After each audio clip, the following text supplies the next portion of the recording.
금요일입니다. 금쪽 같은 자산 관리 시간 함께 할 텐데요.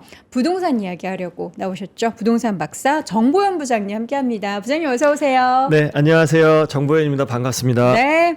부장님도 요즘에 주식창 열심히 보시죠? 네, 아침마다 눈 뜨면 바로 어플 열고요. 네. 네, 그리고 저뿐만이 그런 게 아니고 저희 업계에서 이제 금융권 안에 이제 부동산 관련 이제 종사하시는 분들도 네. 업무 때문에 만나자마자 하는 얘기가 부동산 얘기보다는 일단 증시 얘기, 그쵸. 주식 얘기, 반도체 얘기 이렇게 먼저 합니다. 부동산은 부동산이고 그래서 네. 이제 주식 올라서 부동산 산다라는 얘기도 많이 들리던데요. 네네. 그러니까 좀 길게 보면 그 소득이 증가하고 자산이 커진다라는 거는 어쨌든 주거 공간에 대한 이제 기본적인 욕구기 때문에 소득이 커지면 이제 구매력이 커지니까 이제 수요가 커진다라는 얘기는 맞는데요. 그렇죠. 뭐 단기간에는 어쨌든 이제 그 돈을 빨아들이는 어떤 시장 자체가 그 좀 더 선호도는 좀 나뉠 수는 있겠죠. 네.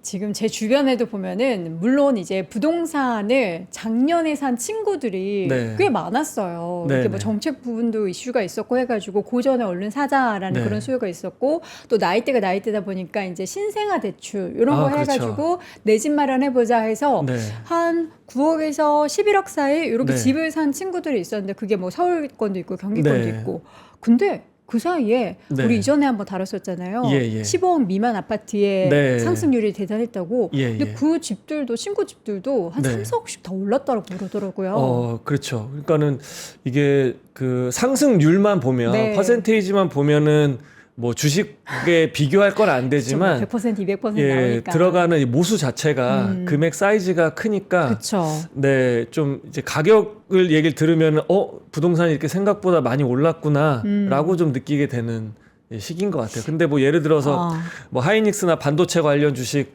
뭐 보름 전에 들어갔는데 뭐 50% 났다 이런 거랑 이제 비교가 안 되니까 그쵸, 그쵸. 예, 그런 게 좀 있죠. 네, 어쨌든 뭐 부동산도 그렇고 주식시장도 그렇고 다 이렇게 올라간다고 하는데 내 자산은 왜 그대로인가 고인물인가 하시는 분들 여러분들 부자가 되는 거는 다 똑같아요. 시기의 차이가 있을 뿐이지. 여러분의 시기가 아직 오지 않았다는 거 제 시기도 마찬가지예요. 우리는 좀 기다리면 또 우리 순서가 올 겁니다.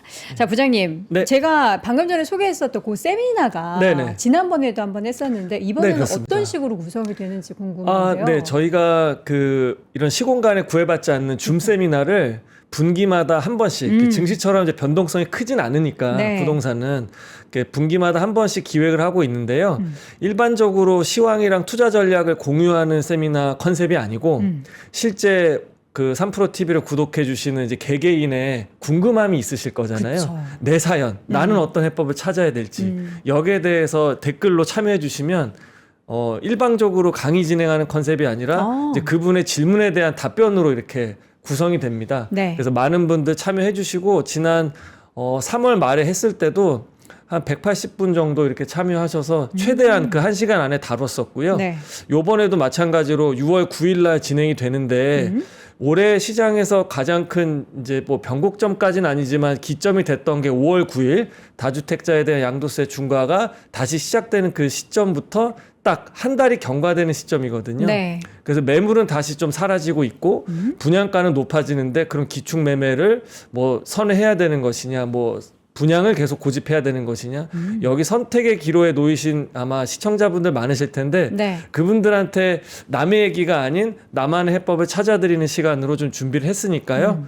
많이 좀 관심 갖고 참여해 주시면은 아마 이런 금융과 부동산의 어떤 균형 여기에 대해서도 도움을 많이 얻어가실 수가 있으실 겁니다. 남의 얘기가 아닌 나만의 해법을 찾아준다. 그렇습니다. 그러니까 네. 이제 뭐 요 시장 분위기 요렇고요. 뭐 가격대가 요렇고요. 향후 전망됩니다. 이런 세미나는 아니고 진짜 실질적인 고민을 1대1로 맞습니다. 해결을 해 주신다라는 거잖아요. 네. 근데 아까 말씀 주셨던 게 거의 네. 200분 가까운 분들이 줌 세미나 함께 하시면은 예. 그분들 다 해결해 주시려면은 시간이 네. 꽤 많이 걸리겠어요.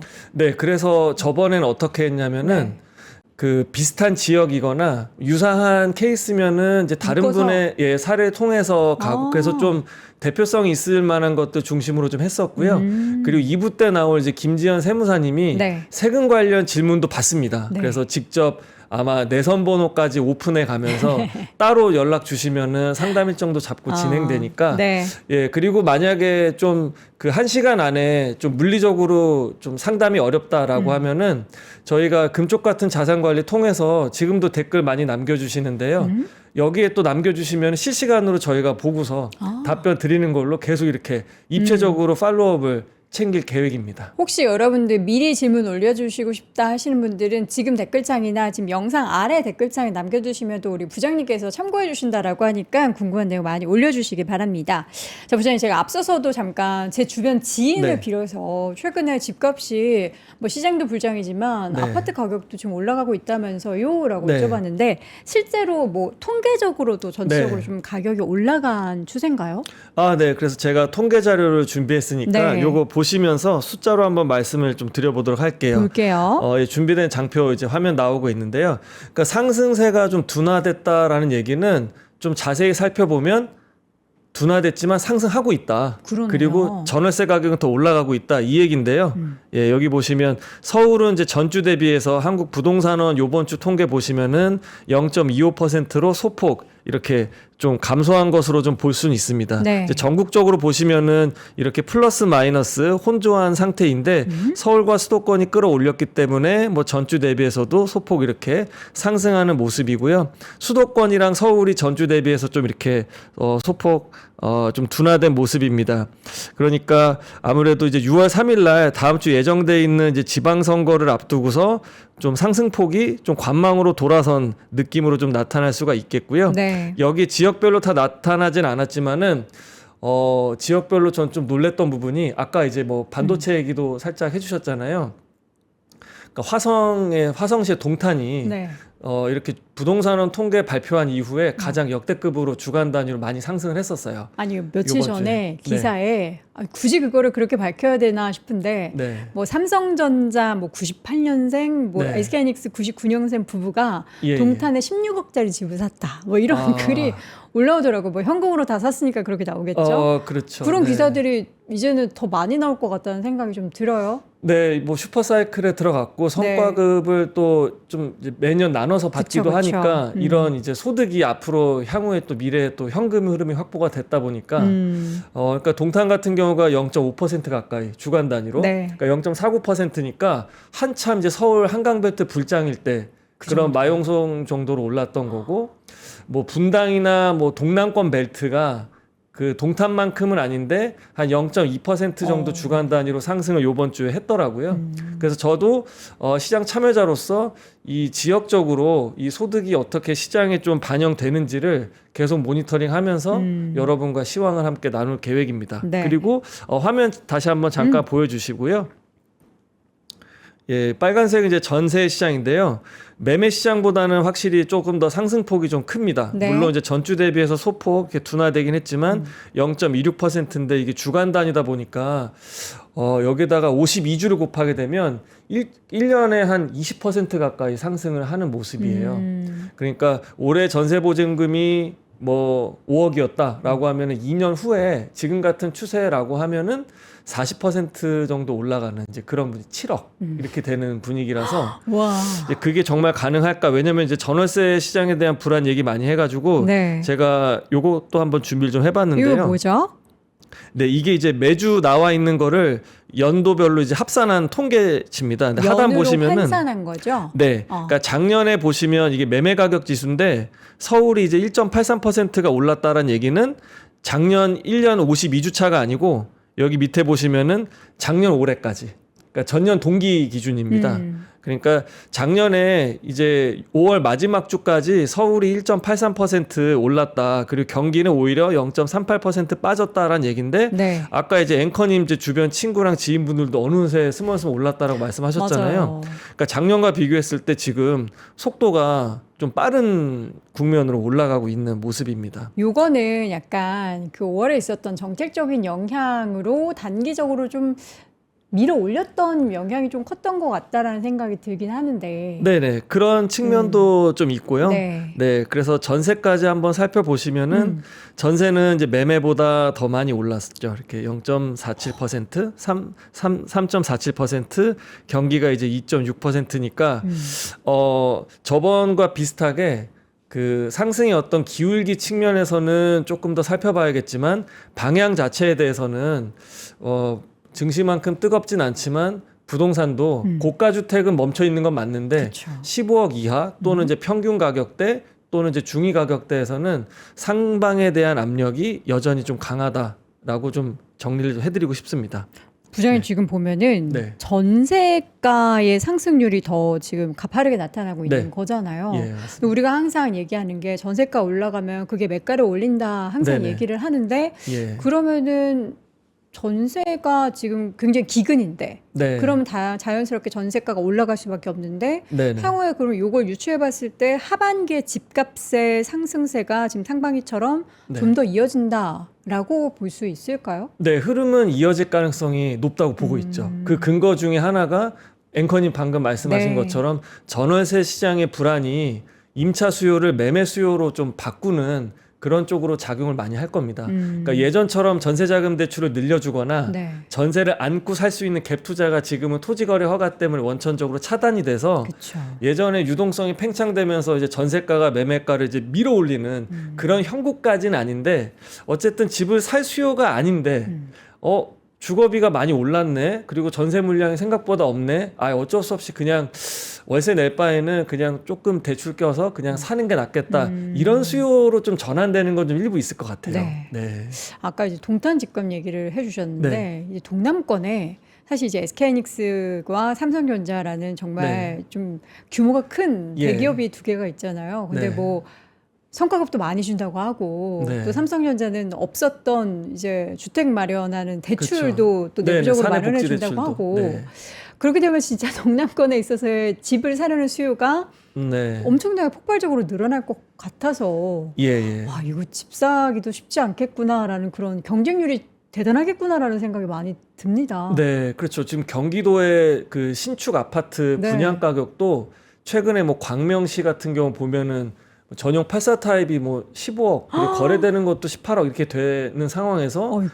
뭐 성남의 분당구 같은 경우는 뭐 20억, 뭐 26억 이렇게 훌쩍 넘어가니까 뭐 광교 지역도 다시금 올라갈 가능성도 있다라고 보여지고요.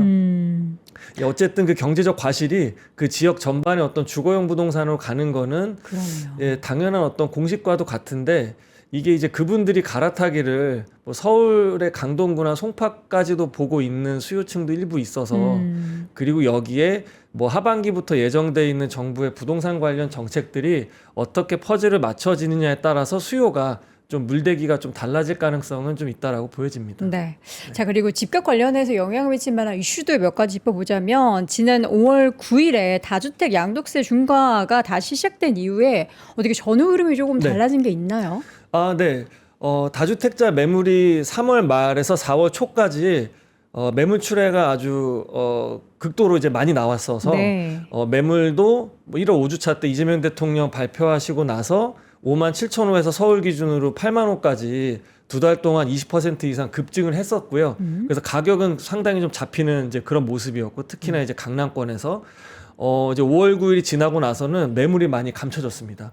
다시금 이제 6만 호 미만으로 감소를 했었고 이제 세금 관련된 상담 문의는 확실히 좀 줄었어요. 네, 이제 그분들은 이제 자의반 타의반으로 버티기 들어갔고 네. 이제 여기서 아까 이제 우리가 세미나 앞두고 있던 것처럼 이제 실수요자들이 지금 살 거냐 아니면 이제 정부 정책을 한번 보고 다시 한번 관망할 거냐 뭐 이런 이제 좀 분위기가 좀 많이 감지가 되는 거고요. 네. 여기서 이제 뭐 증시도 좋고 주식시장 좋고 하니까는 가격은 좀 빠지지 않고 좀 어느 정도는 올라가는 이제 이런 정중동하는 분위기가 있습니다. 근데 가장 큰 재료는 고가 주택의 요번에 이제 종부세 관련된 거 네. 그리고 장기보유 특별공제에 대한 세제 혜택 축소 또는 뭐 폐지 여부가 하반기 때 엄청 만약에 강남권이 계속 지금처럼 상승하지 않고 정체 또는 하방으로 방향전을 한다라고 하면 그 장특공에 대한 이슈가 트리거 역할을 아마 할 것 같아요.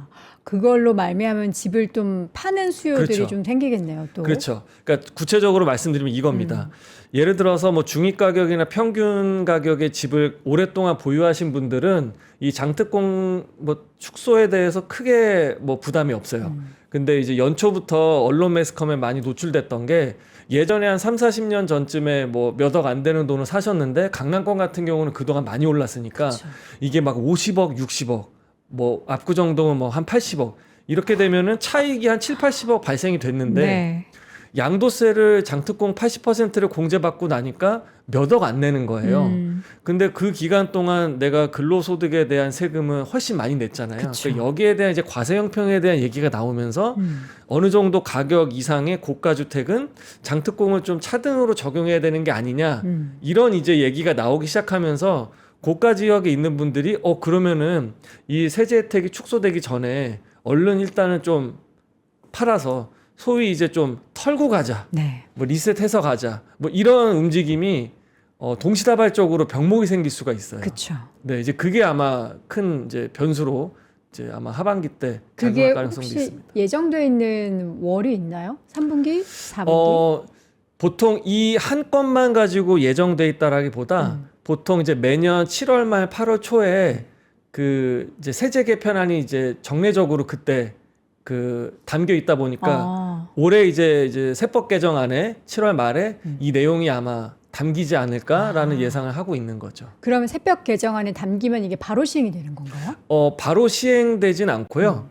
아마 이제 보통 공포가 되고 확정이 돼서 뭐 내년 초쯤에 될 수도 있고, 근데 이거는 이제 뭐 그 법을 바꿀 것까지는 네. 아닐 수도 있고, 뭐 시행령을 바꿀 수도 있어서 뭐 시기는 더 앞당겨질 수도 있고요. 올해 하반기로.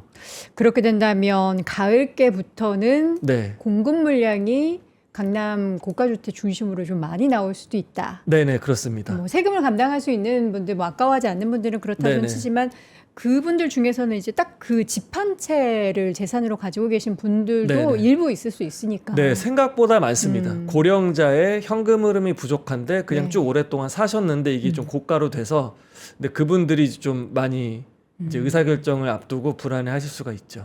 근데 그렇게 또 물량이 나온다라고 해서 전체 집값이 뭐 네. 조금 하향 편준화된다라는 건 아니고 뭐 일부 그런 매가가 좀 낮아진 네네. 물량이 있긴 하겠지만 네. 그 뭐 80억짜리가 그렇다고 40억으로 나오진 않을 거 아니에요. 그렇죠. 그렇진 않지만 이제 올 상반기처럼 네. 사실 부동산은 이제 옆에 있는 이제 거래 사례를 비교를 해서 많이 이제 그러니까 추세 추종을 하게 돼 있는데 네네. 그 상급지가 막히고 여기가 이제 하방으로 가게 되면 나머지 지역들도 어쨌든 상단이 막힌다라는 의미에서 그렇죠.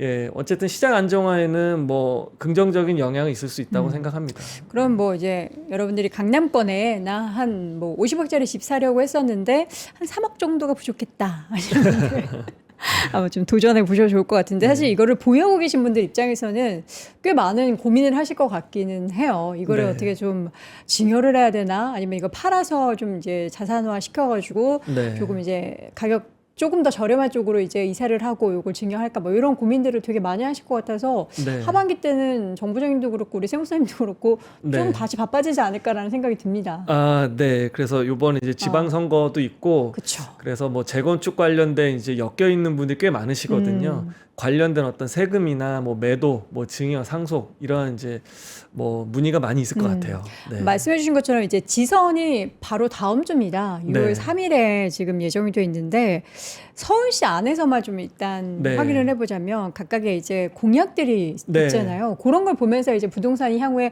어떻게 될까를 좀 가늠해 보는 예, 것도 예. 좋을 것 같은데 자료를 좀 준비해 주셨네요. 아, 네. 그렇지 않아도 공약을 한번 정리를 했는데요. 네. 예. 볼까요? 네. 제가 일단 그 이제 민주당의 정원호 후보와 국민의힘의 오세훈 후보 이 두 분의 이제 부동산 공약을 좀 집중적으로 좀 비교해서 말씀을 좀 드릴게요. 네. 다른 이제 도시와 관련된 공약들은 좀 차이가 있긴 하지만 부동산 관련돼서 특히나 이제 주거용 주택에 대한 공급 관련해서는 사실 지난 대선도 그랬는데요. 이거를 딱 가려놓고 왜 그 상단에 가려놓고 보면 여기 가려놓고 보면 사실 잘 차이점을 느끼기가 어렵습니다. 그래서 시장에서는 교집합이 많기 때문에 정원, 오세훈 공약이다 이렇게 얘기도 하고 있는데요. 크게 차이가 나지 않는다. 이름만 조금 다르고 숫자의 차이가 살짝은 있긴 하지만 맞습니다. 결은 비슷하다. 네, 그러니까 지향점은 같습니다. 네. 그러니까 공급의 어쨌든 최대한으로 이끌어내겠다라는 거고요. 네. 정원호 후보의 어떤 캐치프레이즈는 착착입니다. 착착 예, 개발. 착착. 예, 착착의 뜻은 뭐냐면 이제 중앙 정부와 지방 정부와의 어떤 그 얼라이먼트를 맞춰서 국토교통부하고의 어떤 이제 계획을 뭐 손발에 착착 맞추겠다. 그리고 이 착착 개발은 오세훈 뭐 현재 그 시장과 후보의 신속 통합 기획이라고 하는 신통 기획은 예전에 이제 그 정비 사업을 활성화시켜서 공급을 하겠다라고 했기 때문에 초기 단계에 어떤 기획 단계에 어떤 통합 심의를 해주겠다라고 하는 이제 초반에 어떤 방점이 있다면 네. 정원 후보의 착착 개발은 이제 말미 단계, 착공 이후 단계에 속도를 좀 내서 여기 나와 있는 대로 속도전 카드가 평균 한 15년 걸리는데 나는 한 10년 이내로 끊어주겠다. 이게 있고요. 그리고 이어서 말씀을 드리면 보통 이제 25개 행정구에서 다시 이제 서울시로 심의를 올리잖아요. 네. 근데 다시 또 서울시에서 해당 이제 구로 내려 보낼 때 행정적인 절차에 대한 시간 소요가 너무 걸리니까 500가구 이하의 좀 작은 것들은 구가 더 잘 알잖아. 그러니까 알아서. 너희가 알아서 해. 라는 식으로 일단 기간을 단축해 주겠다. 그리고 뭐 후보 본인께서 그 성동구청장 이제 3선 했던 이제 경험이 있다 보니까 이제 그런 식으로 시간을 단축해 주겠다. 라는 이제 좀 키워드가 있고요. 이제 오세훈 후보 같은 경우는 지난번부터 이제 드라이브를 걸었던 신통 기획이 지금 이제 초기 단계에는 이제 많이 좀 걸음을 뗐고 이제 착공 이후 단계가 많이 있으니까 이어서 쭉 속도를 내겠습니다라고 하는 겁니다. 그래서 공급 목표는 이제 2031년까지 두 후보 다 30만 호 이상의 목표를 좀 가지고 있고요. 방식에 대해서만 오세훈 후보는 아시다시피 이제 정비 사업을 통해서 민간 주도의 어떤 공급, 그리고 정원호 후보는 공공의 어떤 이제 책임과 공공성을 많이 가져가서 그 공공기여에 대한 부분 때문에 사업성 생각을 많이 하지만 지원과 인허가를 빨리 단축시켜 주겠다. 그리고 사업성도 맞춰 주겠다. 그 공공 분양에 대한 분양가를 80% 이내로 공공이 끌어안으면서 민간 사업 시행 주체에 사업성을 맞춰 주겠다. 이런 겁니다. 그래서 사실 공약만 보면은 뭐 어느 후보가 당선됐을 때 서울 지역의 집값이 어떻게 될 거다. 라는 게 사실은 좀 예측은 좀 어려운 부분이 있습니다. 다만 여기 나와 있던 이제 공급 목표와 관련돼서도 일단 기존의 집이 철거가 돼야 되잖아요. 그렇죠. 그래서 이게 어쨌든 되려면 우리가 2보 전진을 위한 1보 후퇴처럼 이만큼의 공급을 하기 위해서 일단 멸실을 요만큼 앞서서 해야 되는데 줄여야죠. 문제는 뭐냐면 2026년 올해도 그렇고요. 2027년 내년, 내후년, 30년까지 향후의 3년 동안 서울에 입주하는 새집 물량들이 각각 1만 호가 안 돼요. 그러니까 앞으로 3년 동안의 기존의 어떤 착공 물량을 보면 3만 호가 안 되는데 여기에 이제 몇실이 더 가속화된다라고 보면 2030년 이후에는 굉장히 좀 안정이 예상이 되지만 그 안정까지 가기 위한 앞으로의 3년이 새 집이 부족하다는 측면에서 아까도 얘기했던 이제 전월세 시장의 어떤 불안이라든지 이게 조금은 더 커질 수는 있겠다. 다만 이제 이 관에서 공공에서 이런 공급 정책을 통해서 지금 당장은 이제 집이 없다 하더라도 몇 년 후에는 새 집으로 돌아오니까 지금 조바심 갖지 않아도 됩니다.라고 하는 어떤 이제 정책에 대한 공급 시그널을 계속 이제 좀 줘야 될 필요성이 느껴지는 이제 그런 대목입니다.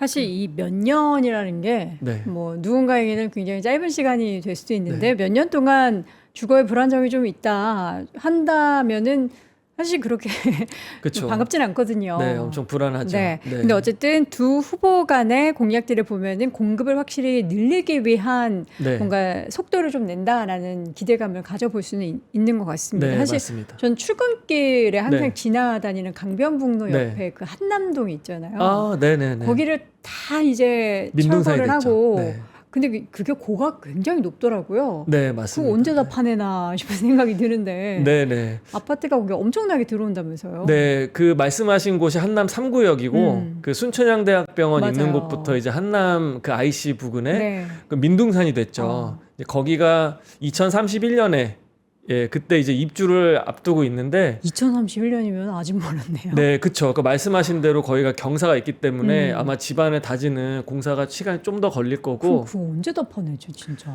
네, 그걸 아예 평탄화하진 않고요. 그 경사를 이용해서 뭐 지하 작업도, 그러니까 이쪽에서는 1층인데 뒤로 오면은 이제 뭐 지하 2층이고 요런 구조로 계단식으로. 아마 이제 계단식으로 뺄 거고요. 네, 그게 한 5천, 6천 세대 정도 들어갑니다. 그렇더라고요. 네, 네. 거긴 또 얼마나 비쌀까 하는 그런 생각도 들더라고요. 아파트긴 하지만 한남동이고 그렇죠. 네. 어마어마한 가격이겠구나. 네, 아직 일반 분양을 앞두고 있지 않은데 거기가 재개발이기 때문에 일반 분양 꽤 있을 겁니다. 그러니까 보시는 분들 통해서도 가점 관리 잘 되신 분들은 청약 네. 노려보시고 저는 벌써부터 거기 이제 강변북로 교통량이 맞아요. 벌써부터 좀 걱정이 좀 되고 있기는 한데 네. 그 한남동으로 빠지는 길이 한 램프가 하나거든요.